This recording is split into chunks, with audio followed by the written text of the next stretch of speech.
Hello friends, திலகா கிச்சன்லேருந்து திலகா பேசுகிறேன். இன்றைக்கி காலையில் எங்கள் வீட்டில் டிஃபன் கல் தோசையாக சுட்டுட்டோமாங்க. எந்த தோசை சுட்டாலும் பரவாயில்லன்றிய கொடுத்தா போதும். டிஃபன் கொடுத்தோம்னா இந்த வெயில் மனுஷன் கிட்ட டிஃபன் சாப்பிட்றீங்களே, உங்களெல்லாம் என்னப்பா பண்ணுறது? என்ன தொட்டுக்கிறதுக்கு என்ன தொட்டுக்க இந்த கார சட்னி, சுள்ளுன்னு ஒரு கார சட்னி. ஆனால் காரம் கொஞ்சம் கம்மியாக தான் போட்டிருக்கேன்.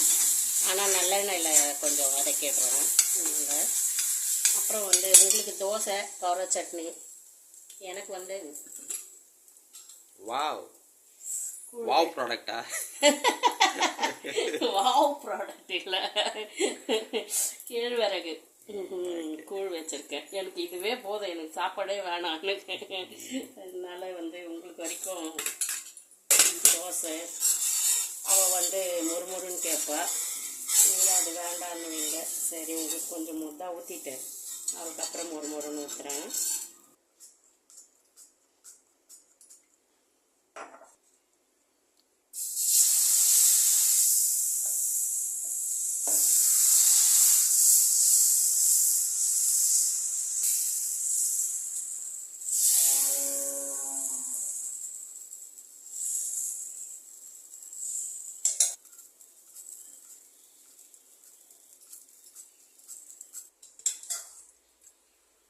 பார்க்கும்போது எப்படி இருக்குல்லங்க, ஒரு பிரியாணியை விட பிரியாணி வேணுமா இது வேணுமான்னு கேட்டால் இப்போல்லாம் இதை தாங்க சொல்வேன். இது எனக்கு மட்டும் மிக்ஸ் பண்ணி வச்சுக்கிறேன். நம்ம வீட்டில் எத்தனை பேர் இருக்கோம்? 3 பேர் தான். திடீர்னு என்னப்பா குடும்பத்தில் கலவரத்தை உண்டு பண்ணுறேன் நீ? 30 கரண்டி வச்சுக்கிறியா? 3 பேருக்கு அங்கே ஒரு கரண்டி தொங்குது, இங்கே ஒரு 30 கரண்டி இருக்குது. அது காலையில் சாப்பிட்றீங்க, மதியம் சாப்பிட்றீங்க, நைட் சாப்பிட்றீங்க. அதுக்கு என்ன வேலைக்கு கரண்டி யூஸ் பண்ணுவேன்? அது என்னோட இஷ்டம். ஏப்பா இந்த கடாயும் கரண்டியும் எத்தனை வச்சிருந்தா உனக்கு என்னப்பா? உனக்கு என்ன கஷ்டம் அதில்? நெய் வர போடுவேன் என்ன இதுக்கு கூழுக்கு? நெய் கூழுக்கு போய் நெய் அவ்வளோ கொழுப்பு எத்தவள நான்?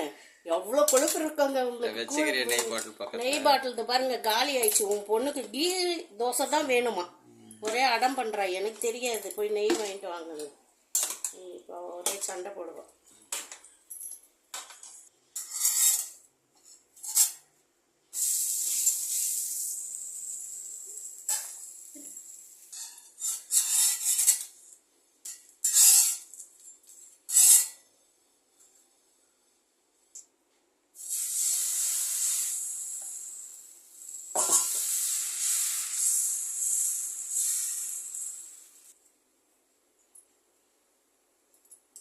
அவளுக்கா? நம்மளுக்கு தான் கொழுப்பு நிறைய இருக்குன்னு தெரியல, நம்மளுக்கு கிடையாது, அவளுக்கு தான். அவள் இவ்வளோ பண்ணால் கூட ஒரு நாள் ஹோட்டலில் சாப்பிட்டு பழகிட்டாப்பா.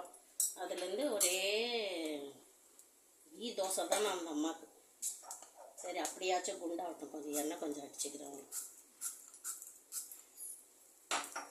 தோசை எங்கள் வீட்டில் இன்றைக்கி காலையில் டிஃபனு கார சட்னியும் தோசையும். இதை விட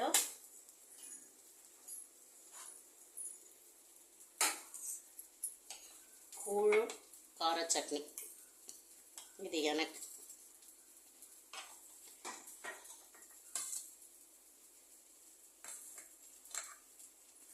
இது சொர்க்கமா? இது சொர்க்கமா? நீங்க இப்போதைக்கு ஏசி தான், சாப்பாடு கூட கிடையாது. இப்போ சாப்பாடு வேணாம், ஏசி இருந்தால் போதுமா? அதுக்கு எதுக்கு மனுஷன் முதல்ல சொல்லி தொலைக்க வேண்டியது தானே? காலையில் டிஃபனே பண்ணியிருக்க மாட்டேனே, படுத்துன்னு கடை வயிற்றுல ஈர துணி போட்டு விட்டுருக்கோம். இன்னைக்கு எங்கள் வீட்டு டிஃபன் தோசை கார சட்னி கூழ். ஓகே, பாய்.